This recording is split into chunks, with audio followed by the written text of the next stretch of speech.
The inspection line was 2 minutes from complete when Dren Hask dropped his rifle. It hit the deck with a sound like a cracked bell, and every cadet in first platoon flinched except Thomas Rivat. He stood at the far end of the line, hands folded behind his back, watching the weapon spin on polished stone and come to rest against the Thessari cadet's boot. Hask's mandibles clicked in mortification. His secondary arms folded tight against his thorax.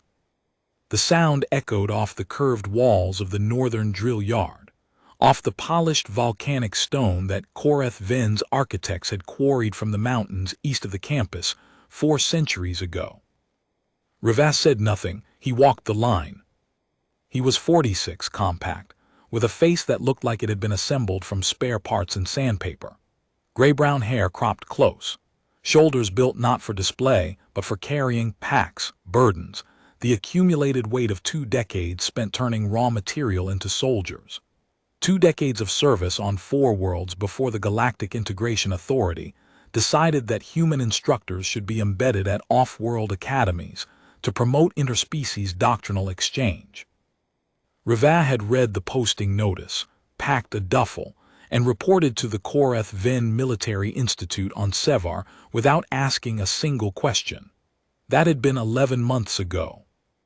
In those 11 months, he had watched 43 cadets wash out of his platoon. He had eaten 900 meals alone in the instructor's mess because the other instructors, Vorathi, Pelion Thessari, didn't know what to do with a species they'd only read about in intelligence reports. He had learned to read the body language of 11 species well enough to predict when a Thessari was about to drop something before the Thessari himself knew, well enough to distinguish Vorathi contempt from Vorathi respect, which lived in the same facial muscles and diverged only in the angle of vestigial antlers, and well enough to know that the Krath cadet vibrating silently against the wall during every lecture was not asleep, but thinking harder than anyone else in the room.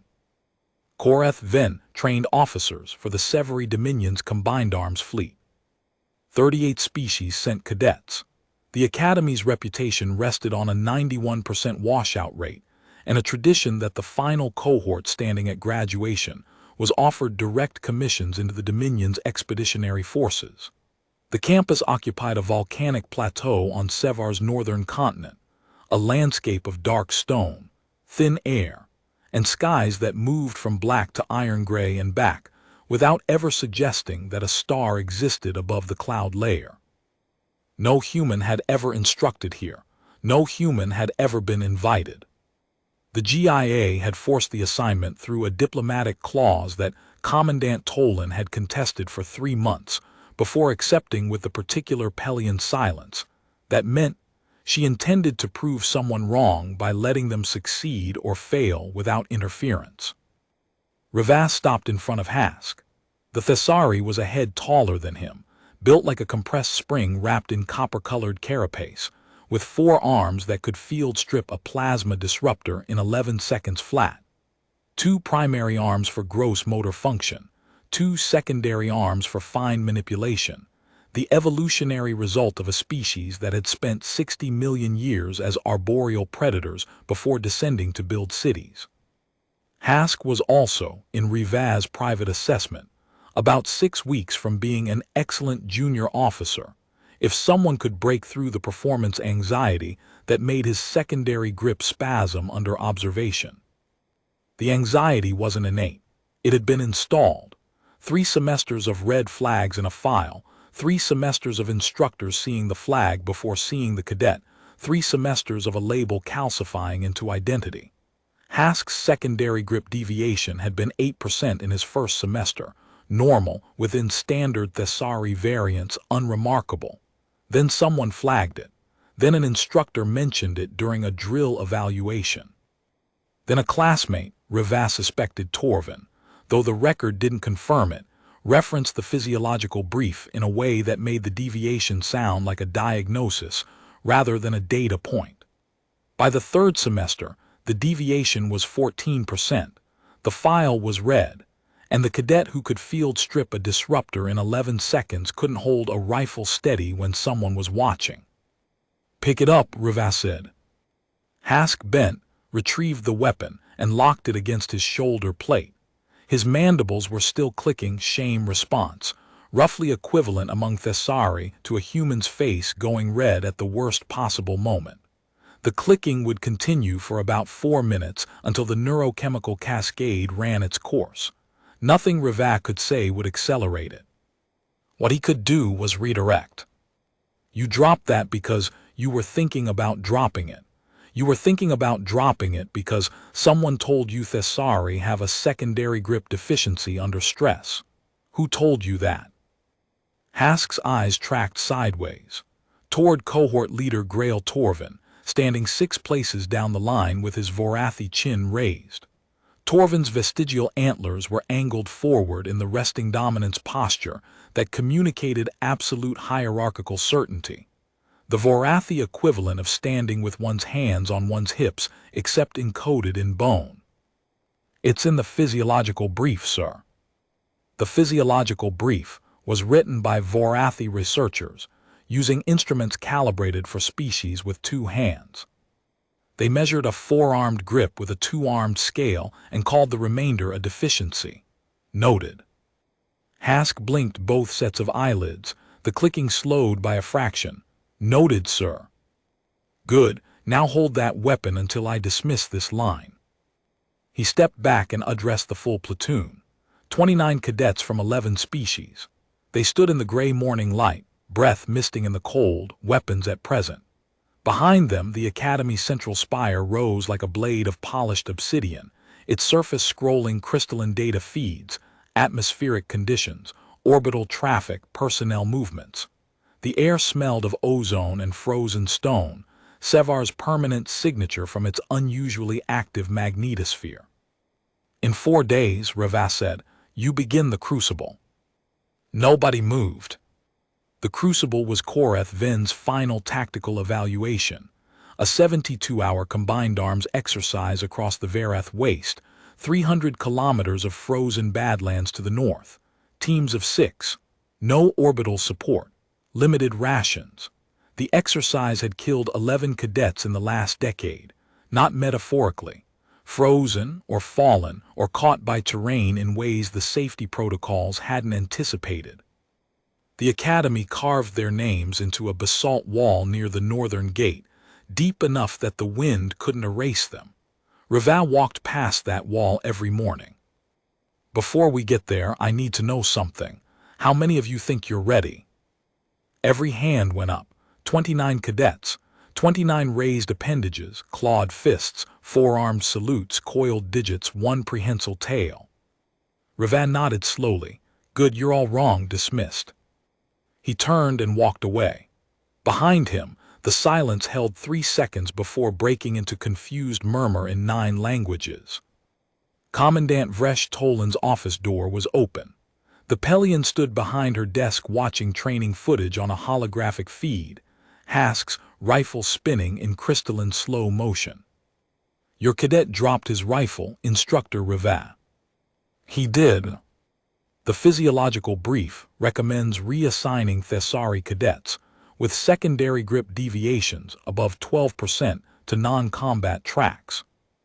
The physiological brief is wrong, Commandant. Tolan's compound eyes shifted. Pelions didn't have facial expressions the way mammals did, but Reva had learned to read the angle of her head segments. She was amused or curious with Pelions, those states shared a border. I didn't say you were incorrect. I said what the brief recommends. The distinction matters. You have 4 days. If your platoon breaks in the waste, the review board will not care about the distinction between what is recommended and what is right. Understood. One more thing. Her primary limbs folded across her thorax. The Integration Authority monitors your cohort's outcomes. If Cohort 22 graduates with lower commission rates than baseline, the Embedded Instructor program ends. Not for this academy, for all academies. Reva met her compound gaze. I'll do my job, Commandant. You always do. That's either your greatest asset or your career's epitaph. Close the door behind you. He walked to his quarters past the memorial stone. 11 names carved into volcanic basalt, each one preceded by a rank and a cohort number, each one representing a cadet who had walked into the Varath waste believing they were ready and discovering, in the worst possible way, that readiness was not the same thing as confidence. Ravath stopped, as he did every morning, and read the most recent name. Cadet Tarek Voss, Cohort 19, died of exposure after a shelter collapse at Marker 6. Tarek had been a Gorathi. His team leader had not known about Gorathi thermal vulnerabilities. The shelter collapse had been survivable for every other species on the team. Tarek's core temperature had dropped below recovery threshold in under 2 minutes. The team leader of Vorathi, as it happened, had received a formal reprimand and a commission. The reprimand went in a file. The commission went on a uniform. Tarek went on a wall. Ravath touched the carved letters with 2 fingers, a gesture he developed on his second world, at a training facility where the memorial was a grove of trees instead of a wall. Different material, same purpose, same weight. He continued to his quarters. The corridors of Korath Ven were wide, designed for species ranging from Dren, barely a meter tall, to Gorathi, who needed clearance for shoulders that could span a doorway. The architecture accommodated difference through scale rather than redesign. Everything was oversized, built for the largest possible occupant, which meant that Ravath, at human standard height, felt perpetually like a child walking through an adult's house. The ceilings were 4 meters high. The door frames could have admitted a vehicle. The lighting panels were calibrated for compound eyes and adjusted automatically for species with different visible spectrums, which meant that the hallway shifted subtly in color temperature as Ravath walked through zones optimized for Pelian visual processing, then Thessari, then Vorathi. His room was the smallest in the instructor's wing, allocated, he suspected, not out of malice, but out of genuine uncertainty about what size a human required. The Pelian facilities officer had measured Ravath's height, consulted a database that contained no human entries, and assigned the room that most closely matched the calculated volume requirement for a bipedal mammal of his mass. It was by any standard adequate. It contained a desk, a chair built for Drenai proportions that Ravath had replaced with a packing crate, a sleeping platform, and a single window that looked out over the drill yard. The overhead panel hummed. The water in his mug went cold. He pulled the service records and began reading. He read each file with the particular attention of a man who had learned, across 4 worlds and 2 decades, that the most important information in a service record was never the information the record intended to convey. The official metrics told you what a cadet could do. The patterns between the metrics, the trajectory of scores over time, the specific evaluations that triggered declines, the instructors whose comments correlated with drops in performance, told you what had been done to them. Hask's trajectory was textbook. First semester scores were strong across every domain: marksmanship, tactical reasoning, physical conditioning, team exercises. Secondary grip performance was at 8% deviation, normal, unremarkable, not even worth noting except that someone had noted it. The noting itself was the wound. Instructor Gren Vasic, a Vorathi weapons specialist, had written in Hask's second semester evaluation. Secondary grip shows intermittent instability under stress conditions consistent with Thessari physiological limitations, documented in Research Protocol 4412. The language was clinical, precise, and devastating. It transformed a normal variation into a documented limitation, attached it to the cadet species rather than his experience, and ensured that every subsequent evaluator would see the flag before seeing the cadet. By the 3rd semester, 3 more instructors had referenced Protocol 4412 in Hask's file. The deviation had climbed from 8 to 14%. Not because Hask's grip had weakened. His baseline measurements, taken during solo practice sessions without observers, remained at 7%, below the flagging threshold. The deviation appeared only under observation, only when someone was watching and expecting failure. The system had created the evidence for its own diagnosis. Rivat had seen this before.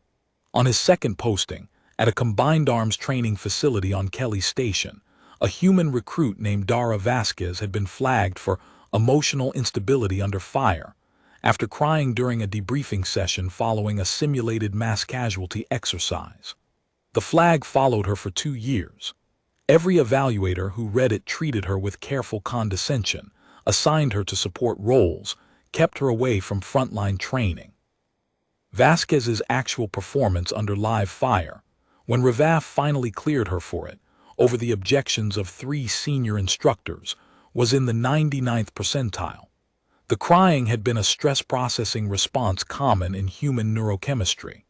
The instability had been a label applied by evaluators who process stress differently and assumed their way was the baseline. Vasquez was now a battalion commander on the Terran Reach frontier. The instructors who'd flagged her were still teaching. Rivat turned to Torvin's file. The Voratha's record was immaculate, every score trending upward, every evaluation laudatory. Natural leader, commanding presence, instinctive tactical awareness. The praise was unanimous, and Rivat suspected, largely accurate, Torvin was genuinely talented. The problem wasn't the talent. The problem was that every evaluation had been conducted in environments where Torvin's Vorathi command style was the dominant paradigm. His tactical exercises had been with Voratha majority teams. His leadership assessments had been observed by Voratha majority evaluation boards. He had been tested, repeatedly and rigorously, within a system that shared his assumptions about what leadership looked like. And he had excelled within that system, and nobody had thought to test him outside it. There was one anomaly in Torvin's file. A single field exercise in his second semester, a joint navigation problem with a Drenai majority team, where his leadership score had dropped from 94 to 61. The evaluator's note read, "Cohort leader Torvin demonstrated difficulty adapting command style to non-Vorathi team dynamics. Recommend additional mixed species leadership training." The recommendation had never been implemented. The score had been flagged as an outlier and excluded from his running average. The system had treated Torvin's single failure as a measurement error rather than a data point. Sorvath's file told its story in absences. What wasn't there mattered more than what was. No leadership evaluations. She'd never been assigned a command role, not once in 3 semesters. No public speaking assessments. The Academy's evaluation framework required verbal briefings conducted in species-neutral audible frequency ranges, which meant that Sorvath's presentations were measured against a vocal standard calibrated for species 3 times her size. Her presentation scores were consistently low. Her written analysis scores were consistently the highest in the cohort. Nobody had connected the 2 facts. Nobody had asked whether the problem was her analysis or the room's ability to hear it. Drevin's file was competent and unremarkable on the surface, strong engineering scores, solid physical metrics, 1 medical flag for thermal vulnerability. Rivat read the medical flag 3 times. It was precise, clinical, and completely useless. It documented the vulnerability, recommended accommodations, and said nothing about communication protocols. Drevin's teammates on his last 3 exercises had not been informed of the 90-second water threshold. The Academy's medical confidentiality policy treated the information as private. The same policy, applied to a combat deployment, would have gotten Drevin killed. Call's file was a study in utilization. Every team he'd served on had evaluated him as excellent medical support and critical asset for casualty management. Nobody had evaluated his tactical judgment, his strategic thinking, or his ability to read a battlefield, all of which, based on his written exam scores, were in the top 15% of the cohort. He was a brain that had been classified as a pair of hands. Medic's file was the one that made Rivat's jaw tighten. 11 months of blank participation scores, 11 months of evaluator notes that read like apologies. Craft communication barriers limit verbal participation. Recommend written assessment alternatives. Subsonic communication not supported by current evaluation framework. Every note acknowledged the problem. None proposed a solution. The Academy had spent 11 months documenting its own failure to include medic and had treated the documentation as progress. Rivat closed the files. He pulled up the team composition algorithm on his terminal. The software was elegant, well documented, and thoroughly wrong. It optimized for minimal friction, which meant it sorted cadets into teams where their differences would produce the least conflict, which meant it sorted them into teams that would never force them to confront the gaps in their understanding of each other.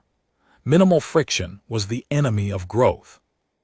Rivat had learned this on his first posting, watching a perfectly composed team of human soldiers execute a flawless exercise and deploy into a joint operation with an allied force whose communication protocols were completely different, and watching the team collapse in 4 hours because they'd never practiced working with people who didn't think the way they did. He dismantled the algorithm's optimization function and rebuilt it around a single principle. Every team must contain at least one problem that cannot be solved by the team's strongest member. The strongest member must need help. The help must come from the member the strongest would be least likely to ask. He worked for 3 hours. The humming light didn't bother him. The cold water sat untouched. When he finished, he had 6 team compositions that violated every principle the standard algorithm was built to enforce: unbalanced, friction-heavy, optimized not for predicted performance but for predicted discomfort. Team 1 was the worst of them. Deliberately, Torvin's Vorathi dominance in a team with 4 species that processed authority through 4 incompatible frameworks. Hask's fragility placed directly under the gaze of the one cadet most likely to trigger it. Sorvath's brilliance planted in a group led by someone culturally incapable of hearing quiet voices. Drevin's vulnerability unknown to teammates who would need to protect him from it. Call's mind trapped behind the assumption that he was only hands. Medic's silence in a team that defaulted to spoken communication. 6 cadets, 6 vulnerabilities, 1 team, 72 hours. Either they'd break through or they'd break. Rivat had made his calculation. He was prepared for either outcome. He was not indifferent to which one occurred. The next morning at formation, he read the assignments. Rivat read the team assignments. He stood at the head of the drill yard with the datapad in one hand, and his face set in the expression he'd worn for 20 years. The instructor's mask, carved from patience and the specific kind of care that looked, to the uninitiated, exactly like indifference. The cadets stood in 4 ranks, species intermixed according to the standard formation protocol, which placed the tallest at the rear and the shortest at the front. This meant Sorvath was in the 1st rank, eye level with Rivat's chest, and Drevin was in the 4th, a mountain of Gorathi engineering behind 3 rows of smaller beings. Team 1, Rivat said. Torvin, Hask, Sorvath, Drevin, Call. Medic. The silence that followed had a quality Rivat recognized from every world he'd served on, the silence of a room full of trained professionals, realizing that someone has made a decision that violates every principle they've been taught. It was not anger. It was not confusion. It was the specific cognitive dissonance of competent beings encountering a framework they don't possess the vocabulary to question. Torvin recovered first. His antlers tilted forward, the automatic Vorathi dominance display as involuntary as a human frown. Sir, request clarification on the composition.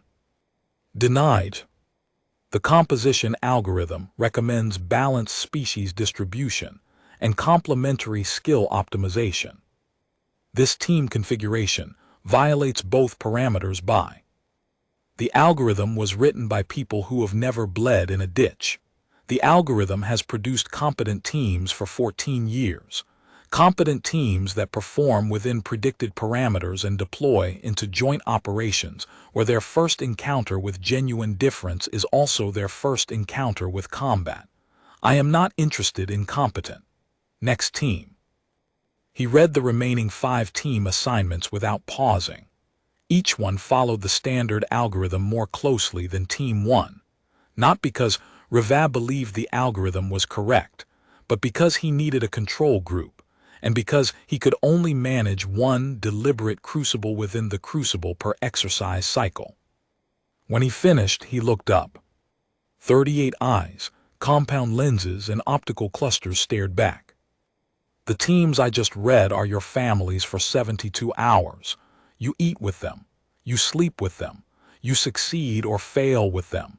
If any member of your team is eliminated, the entire team is eliminated. He watched the implication land differently across 11 species. Gorathi processed shared failure as a communal reality. They expected it, planned for it, absorbed it without drama. Vorathi processed it as a threat to personal record, someone else's failure contaminating their achievement. The Thesari processed it through 4 nervous systems simultaneously, each arriving at anxiety by a different neural pathway, producing a whole-body stress response that manifested as mandible clicking and carapace tension that Reva could read from 20 meters. Questions. Torvin, sir. Cadet Hask's secondary grip rating is flagged as compromised, placing him in a team with frontline tactical responsibilities. With you, Reva said. That's the point, Torvin. He held the Voratha's gaze. 3 seconds, the critical interval. Torvin's antlers tilted forward another degree escalation, then stopped. His weight shifted to his back foot, the involuntary Vorathi concession posture. He broke eye contact. No further questions, sir. Good, dismissed. Report to your team common rooms by 1800. Deployment at 0530 tomorrow. The formation broke. Cadets moved in clusters toward the barracks wing, species gravitating toward species as naturally as water finding its level. Reva watched Torvin walk toward the Vorathi cadets, then stop, turn, and walk alone toward Team 1's assigned common room. A small thing. The kind of thing that mattered. That evening, Reva walked the barracks wing. The corridors were wide enough for Gorathi's shoulders and lit for Pelian compound eyes, and his human footsteps echoed in a building designed for the sounds of other species' feet. He stopped outside Team 1's common room and listened through the closed door. Torvin was giving orders. The Vorathi command cadence, rising pitch, clipped final consonant, a pause structured as a dare, filled the room with the specific confidence of a species that had evolved dominance hierarchies into an art form. He was outlining a route through the waste, a supply distribution plan, a watch rotation. The plan was detailed, thorough, and built entirely on his own assessment without input from anyone else in the room. Hask's mandibles clicked once, stress response, barely audible. Sorveth's datapad stylus tapped against the desk at a rhythm Reva recognized as Drenai calculation. She was running alternate projections while Torvin talked, arriving at different conclusions and filing them silently. Medic vibrated against the far wall at a frequency too low for anyone but Reva and the craft's own nervous system to detect. Drevin's tool cleaning had the metronomic quality of a Gorathi who was deliberately not listening to the words being said, because listening required engaging, and engaging required the energy he was conserving for the cold ahead. Call sorted medical supplies with 6 hands, each limb operating independently, each motion precise, the whole performance a testament to a species that could literally do 6 things at once and had been assigned to do only one. Reva listened for 90 seconds. He did not enter, he did not offer guidance. He did not knock, the conditions were set. What happened inside that room was the first test, and it had no marker and no scoring rubric and no extraction window. It was simply 6 individuals sitting in the same space and discovering, or failing to discover, that sitting in the same space was not the same as being a team. He kept walking. He checked teams 2 through 6. Better compositions, fewer deliberate fault lines, more predictable friction patterns. Team 4 had a shouting match already in progress, 2 Vorathi cadets and a Thessari arguing about route priority. Shouting was a good sign. Shouting meant the disagreement was visible, manageable, resolvable. The dangerous fractures were the silent ones, the Sorvaths who stopped trying to be heard, the medics who vibrated in corners, the Drevins who absorbed criticism and went cold. Those fractures didn't announce themselves. They accumulated invisibly until the moment when the team needed cohesion and found only the memory of connection where the real thing should have been. Reva returned to his quarters and reviewed the Crucible's 8 marker problems one final time. He had designed each one with surgical precision, calibrating the difficulty not to the platoon's average capability, but to Team 1's specific vulnerabilities. Marker 2's ambush drill required coordinated fire from exposed positions, a test of steady hands under observation, aimed directly at Hask's manufactured deficiency. Marker 3's relay rebuild was a parallel processing problem that would trip Torvin's sequential Vorathi neural architecture and hand the solution to Drevin, if Torvin could recognize the handoff. Marker 4's instrument-free navigation was Medic's domain, if anyone thought to ask the cadet who communicated below audible range. Marker 5, the river, was the cruelest. It required someone to work at the waterline, and the obvious candidate was the team's strongest engineer, and the strongest engineer would die in the water in 90 seconds. The solution required the team to know something about Drevin, that the Academy's confidentiality protocols had kept secret. Reva had considered that problem for a long time. He had considered informing Torvin directly about Drevin's thermal vulnerability. He had considered adding a briefing requirement to the pre-deployment checklist. In the end, he had done neither, because the lesson wasn't about Drevin's vulnerability. The lesson was about the habit of asking, the discipline of turning to the person next to you and saying, "What do I need to know about you that I haven't thought to ask?" If Reva provided the answer, the question would never form. If the question never formed, the team would deploy into real operations with the same blind spot the Academy had given them. It was a calculated risk. Reva was aware of what he was gambling with. He was gambling with Drevin's life against the possibility that Torvin or Sorvath or Hask or Call or even Medic would notice the danger before it became a crisis. He had the emergency override. He would use it if he had to. He hoped he wouldn't have to. He set his alarm for 0430 and turned off the light. Deployment day came with the specific cold that Sevar reserved for occasions when the planet wanted to remind its inhabitants that it had never invited them either. Reva gathered all 6 teams at the northern edge of the drill yard as the sky shifted from black to iron gray. No intermediate colors, no warmth, no sunrise. Just darkness becoming slightly less dark, as if the universe had adjusted a dimmer switch by 1 increment and called it morning. -31 degrees. Wind from the north, carrying ice crystals that pinged off Thessari carapace and collected in Gorathi joint seams. The Vareth waste stretched before them, flat tundra dissolving into frozen fog, a landscape so featureless it looked like someone had erased the world beyond the Academy walls. Rules, Reva said. 8 markers, sequential, tactical problem at each. Solve it, get the next coordinates. Fail it, sit in the cold until extraction comes. Extraction takes 4 to 9 hours depending on weather and my disposition. He scanned the line. The problems are designed to test what you're bad at. Every problem targets a specific weakness in your team. What you do in that moment is what this exercise actually measures. Torvin, you selected the teams based on weakness clustering. I selected the teams based on what you need to learn. Move out. 6 teams stepped into the waste. Reva watched from the drill yard edge, hands in his pockets, face still as carved stone. Team 1 began falling apart at 90 minutes. Torvin chose the ridgeline route, textbook Vorathi positioning, good sight lines, dominant terrain, completely exposed to the northern wind. Effective temperature, -42. Thermal reserves burning at twice the projected rate. Nobody questioned the route. Nobody had yet learned the difference between a decision and a good decision. By 2 hours, they'd missed Marker 1's window by 11 minutes, doubled back through a ravine that cost thermal advantage and momentum. By 3 hours, Torvin was shouting at Drevin for suggesting a different approach.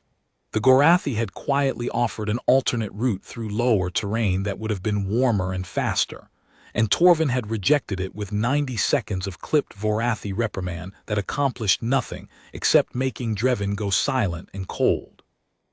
Raval listened on the audio feed, did not intervene. Marker 2. Simulated ambush, 6 holographic targets at varying ranges in a frozen gully, requiring coordinated fire from 3 positions. Torvin put Hask on the exposed ridge, the position demanding the steadiest hands. Put Sorvath in the rear as spotter, where her small frame and quiet voice would disappear into the wind. Hask's first shot missed by 4 meters. Secondary grip spasming, not physiology, psychology. Torvin standing 7 meters behind him, watching, radiating the Vorathi certainty that this was exactly the failure he'd predicted. The gaze weighed more than the wind. Second shot, 2 meters wide. Third, 6. Each miss reinforcing the next, the label compromised writing itself with every trigger pull. Then Sorvath spoke, first time in 4 hours. Her voice was small, precise, and cut through the wind like a scalpel. Cadet Hask, shift to prone. Primary arms on the stock, secondary arms braced on the rock. The wind shear off the gully wall cycles at 6 seconds. Fire on the third harmonic, the 4.2-second mark. Hask looked at her, looked at Torvin. Torvin said nothing. He didn't know what a third harmonic was. Didn't know that Drenai pattern recognition could decompose ambient vibration into component frequencies in real time. Hask went prone, braced, waited, counted. At 4.2 seconds he fired. Clean hit. Then 3 more in rapid succession. His grip locked into the frozen rock with the four-armed stability that 60 million years of Thessari evolution had built for exactly this purpose. He checked teams 2 through 6 on his other monitoring channels, while Team 1 struggled through its first hours. Team 2, a balanced Vorathi-Thessari-Pelion mix, built by the standard algorithm, was moving efficiently through the waste, hitting markers on schedule, solving problems within predicted parameters. Exactly the kind of performance the review board wanted to see. Exactly the kind of performance that would produce competent officers who deployed into joint operations and discovered, for the first time, that competence wasn't the same as adaptability. Team 3 was already showing stress fractures. Their Gorathi team member and their Vorathi cohort leader had different definitions of urgency. The Gorathi moved at the speed of certainty, checking every step before committing weight. The Vorathi moved at the speed of ambition, covering ground because covering ground felt like progress. The friction was productive, for now. Whether it became destructive depended on whether either species learned to recognize the other's rhythm as a strength rather than a flaw. Team 4 was the one Raval was watching most carefully after Team 1. Their shouting match from the barracks had resolved, or at least submerged, and the team was moving through the waste with the surface calm of a group that had agreed to disagree and postpone the disagreement until the stakes were higher. The postponement would cost them. Raval knew it. He could have intervened. He didn't. Some lessons required the specific teacher of failure, and no substitute instructor, however experienced, could provide the same curriculum. Team 5 and Team 6 were unremarkable, steady, competent, performing within parameters. They would finish. They would receive acceptable scores. Their members would deploy and serve adequately in environments that matched the Academy's predictions. And on the day they encountered a genuine surprise. a deployment that the algorithm hadn't modeled, a crisis that required reaching across species lines for capabilities they'd never known their teammates possessed. They would discover the gap between what Koreth Vin had taught them and what Koreth Vin hadn't thought to test. Ravat toggled back to Team 1's feed. Markers 3 and 4 were ugly. Not catastrophic, catastrophe would have been simpler, a single dramatic failure forcing an immediate reckoning. Instead, Team 1 stumbled through both problems with the graceless coordination of competent individuals who were fundamentally disconnected from each other's capabilities.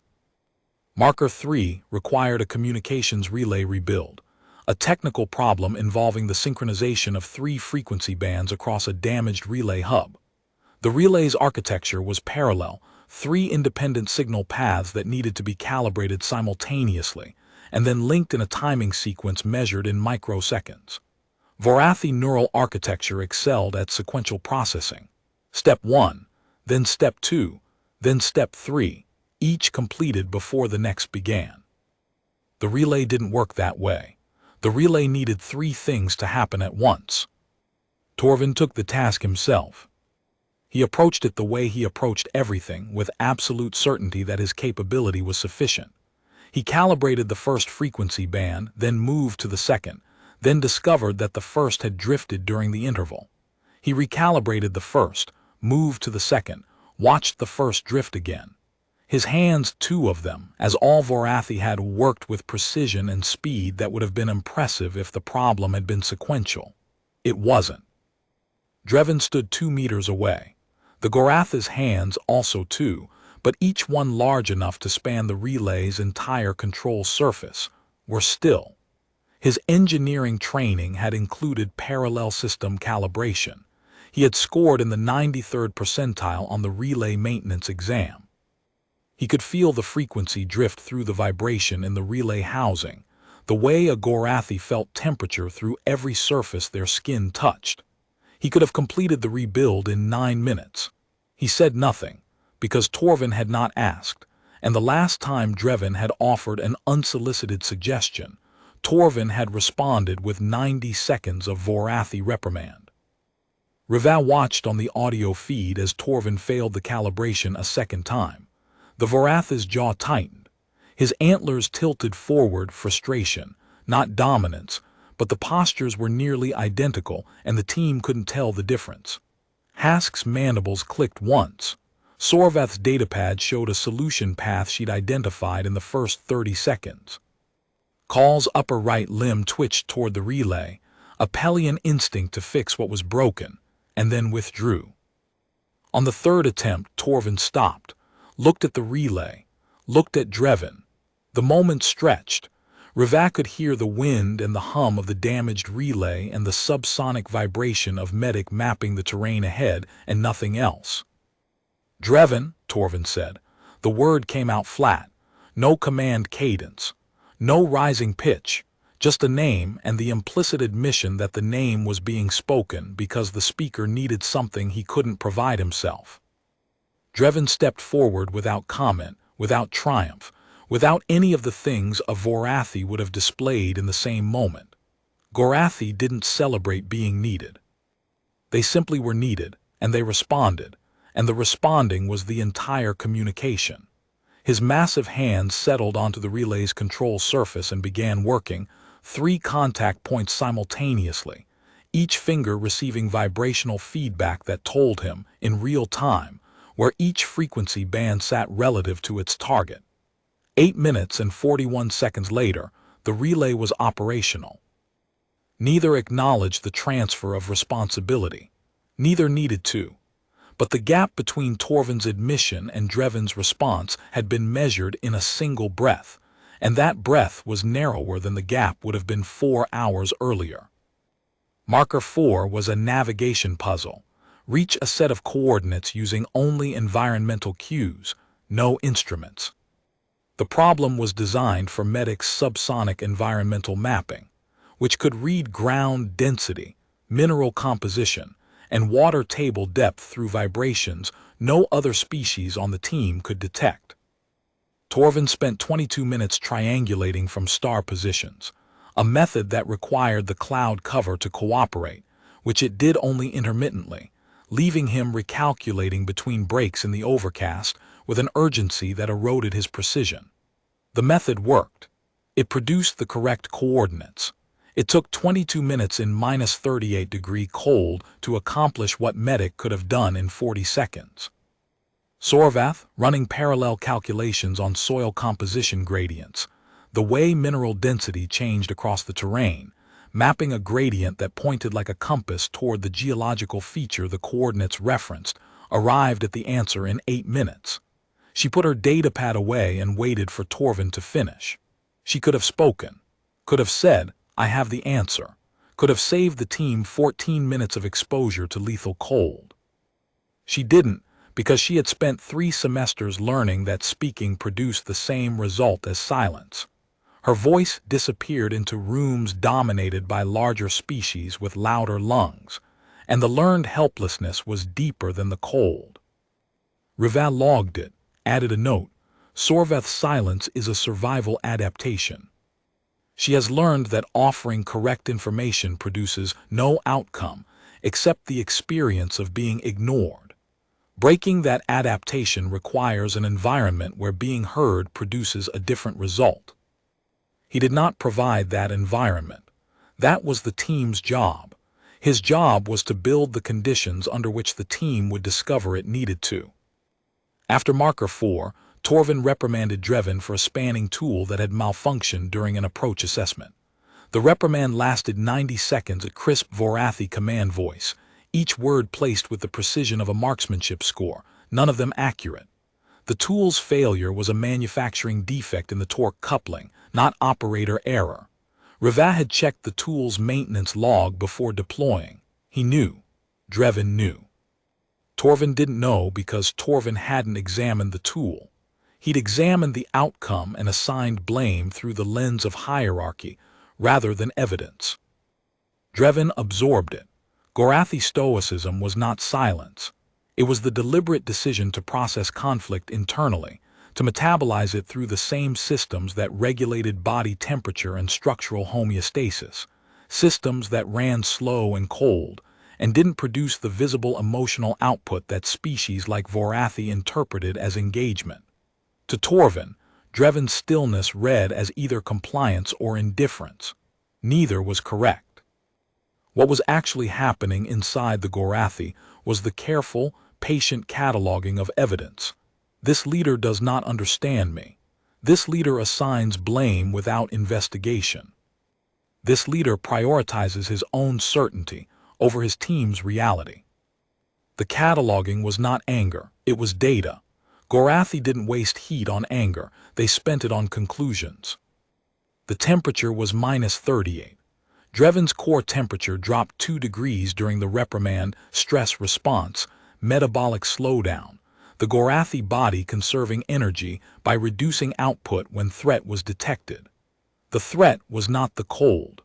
The threat was the realization that the being responsible for his survival didn't understand the first thing about his biology. Hask noticed. The Thessari shifted position, putting his body between Drevin and the wind, blocking the worst of the northern gust with his carapace. The gesture was instinctive. Thessari group dynamics included thermal sharing, a behavior as ancient as their species' arboreal origins. Hask didn't think about it.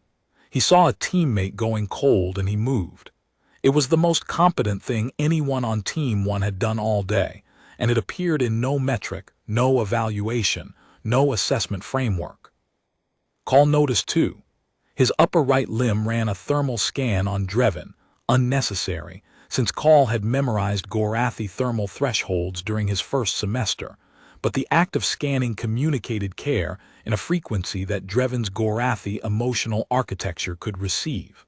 Not words, not facial expressions, the physical presence of someone who understood the vulnerability and chose to monitor it. Drevin's core temperature stabilized.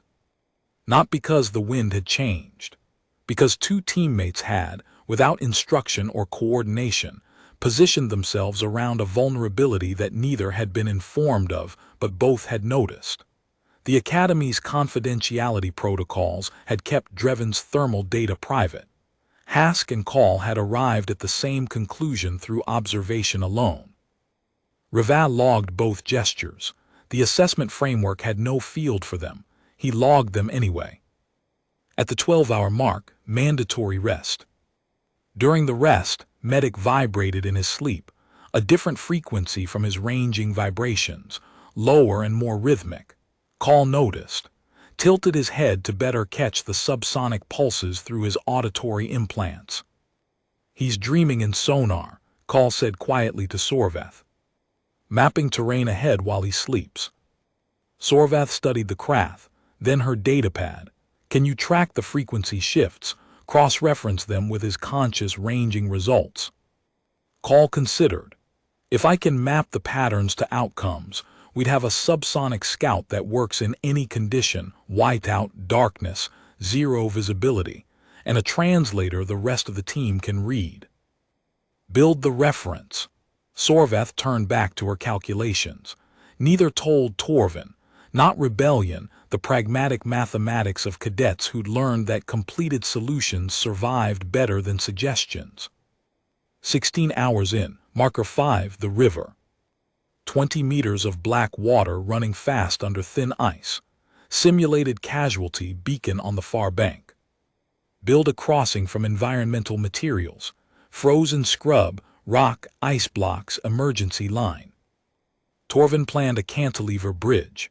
Sound engineering, 4 anchor points. Scrub bundles as compression members.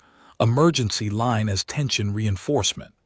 Would have worked for a team of Vorathi engineers. Was going to fail here, because the waterline anchor work required someone with long reach and dexterity. Dreven and Gorathi core temperature dropped to critical in 90 seconds of water contact. Reva's hand rested near the emergency override, the instructor's dilemma stripped bare.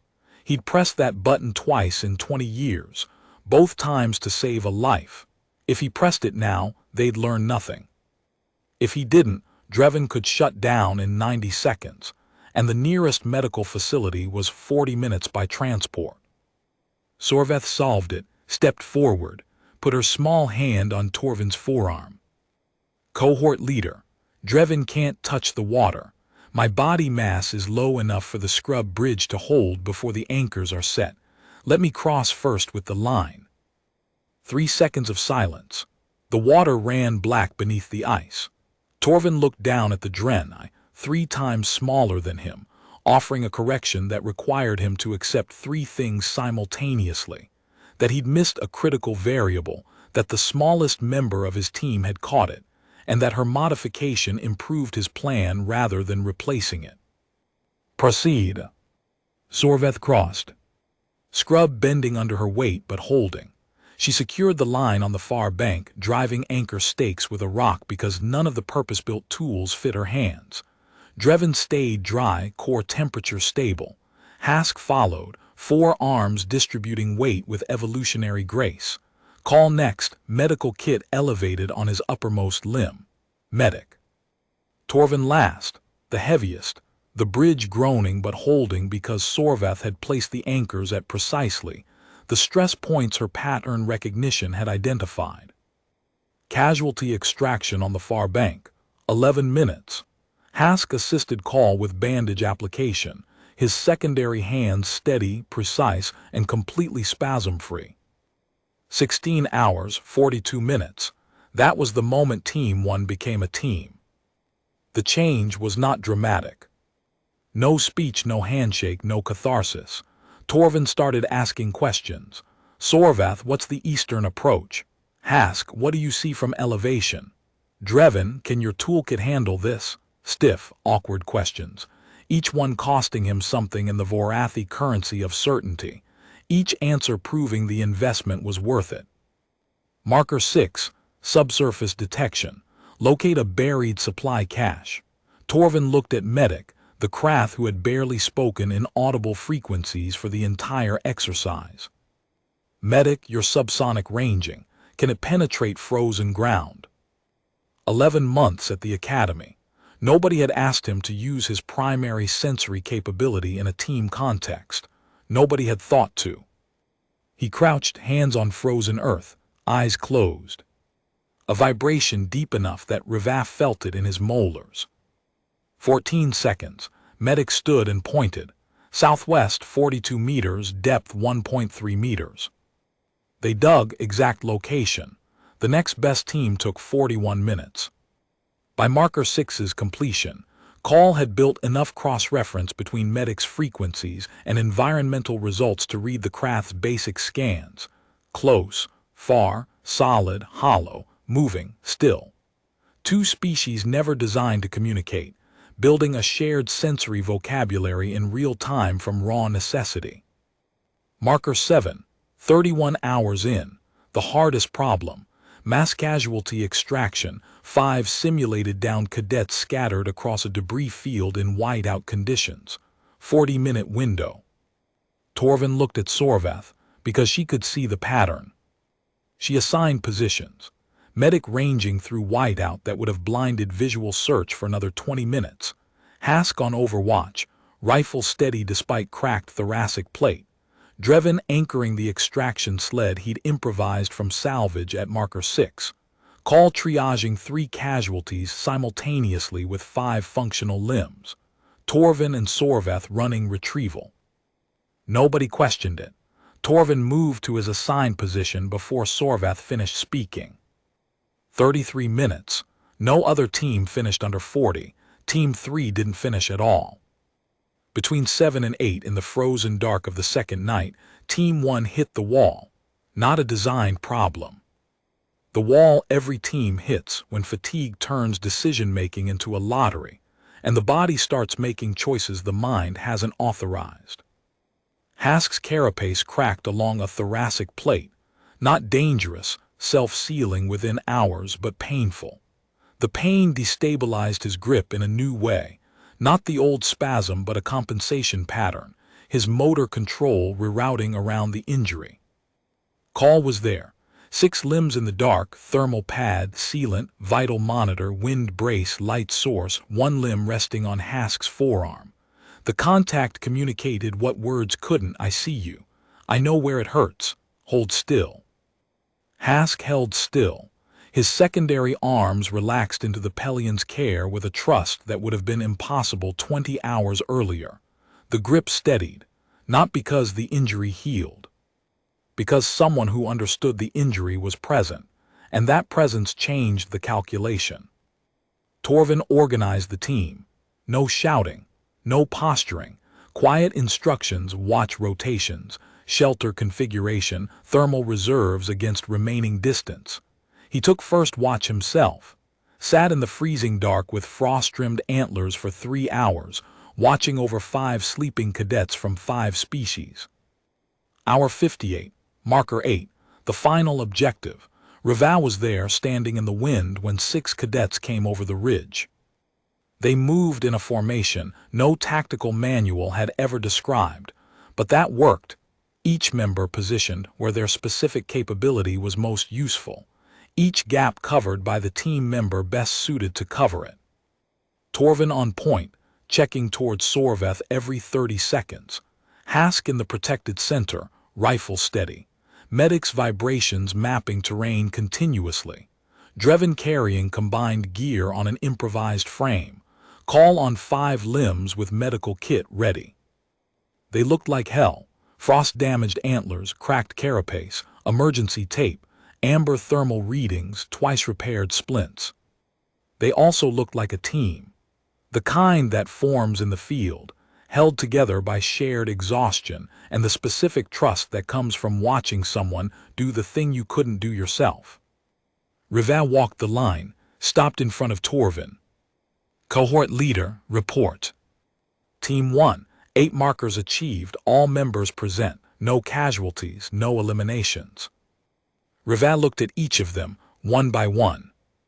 Then assessment: you are not ready. Nobody moved, nobody protested. For days ago, every hand had gone up. The crucible showed you something, Sorvath. The problems weren't about the problems. You designed a course to test whether we could use each other's skills instead of our own. Every problem was solvable by the wrong person, the person we wouldn't normally ask. Close Torvin. The Vorathi met his gaze, raw, tired, stripped of every layer of polish. She's right, and I was the one who nearly prevented it. My first instinct was to solve every problem myself or assign it based on what I thought I knew about my team. What I thought I knew was wrong because I'd never asked. Only failing in front of them could teach me that. You were the obstacle, Rivas said. And you're the one who stopped being the obstacle. That matters more than never having been one. He addressed all six. The wind had died, the waste was quiet. When the real deployment comes, not this exercise, but the one where the cold doesn't stop and nobody monitors your vitals, you'll have to make the choice Torvin made at the river. The choice to listen to the smallest voice in the room because it's right, not because it's loud. Every hour, every decision, no one will grade you. Dismissed, hot rations waiting. They moved toward the transport. Torvin paused, turned back. Sir, how did you know which problems to assign? Rivas looked at the waste, at the ridge they'd crested, at the gray sky pressing down on a world that wasn't his. I've been the wrong person for every team I was ever on, he said. Eventually, someone figured out how to use me. Torvin studied him, the compact human frame, the weathered face, the hands that hadn't touched a weapon in 11 months because the weapon wasn't the point and never had been. Then he nodded once and walked to the transport. Rivas stood alone on the ice. His wrist unit pinged 4 of 6 teams completing. Strong yield. He climbed into the transport cab. Hask was in the back, polishing his rifle's receiver with his secondary hands. Grip clean. No spasm. No tremor. He polished because he could, because his hands did what he told them, because somewhere in 58 hours the label compromised had been replaced by the experience of being trusted. Rivas caught his eye in the mirror. Neither spoke.